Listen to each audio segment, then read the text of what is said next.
मोठी बातमी, वैष्णवीचे नको ते चॅट आम्ही पकडले, 4 कानाखाली म्हणजे छळ नाही. हगवणेच्या वकिलांचा कोर्टात युक्तिवाद. शहरातील वैष्णवी हगवणे आत्महत्या प्रकरणातील अटक आरोपींना पोलिसांनी आज पुन्हा एकदा न्यायालयात हजर केले. त्यावेळी आरोपींची पोलीस कोठडी वाढवून देण्याची मागणी न्यायालयासमोर करण्यात आली आहे.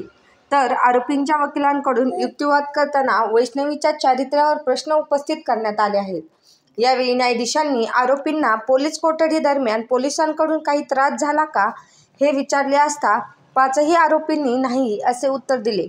तर आरोपींच्या वकिलांचा युक्तिवाद फेटाळून न्यायालयाने आरोपींच्या पोलीस कोठडीत वाढ केली आहे. या प्रकरणी आरोपी वैष्णवीचा नवरा शशांक, आई लता आणि नणंद करिश्माला एका दिवसाची पोलीस कोठडी वाढवण्यात आली असून सासरे राजेंद्र आणि सुशील यांना 31 मे पर्यंत पोलीस कोठडी वाढवून देण्यात आली आहे.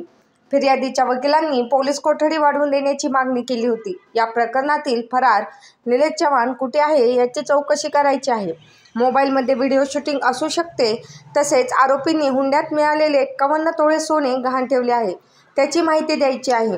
तर आरोपींनी वैष्णवीला मारहाण केलेली हत्यारे आणि रॉड हस्तगत करायचे आहेत. त्यामुळे आरोपींना पोलीस कोठडी वाढवून देण्याची मागणी वैष्णवीच्या वडिलांच्या वकिलांनी केली होती.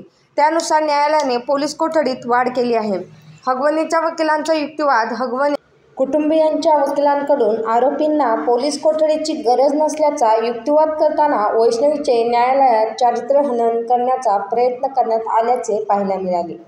फिर्यादीच्या वकिलांकडून लावण्यात आलेल्या आरोपावर हगवणेंच्या वकिलांनी न्यायालयात भाष्य केले. वैष्णवीची टेंडन्सी सुसाईड करण्याची होती. तिचे एका व्यक्तीसोबतचे चॅट उघडे पडले होते.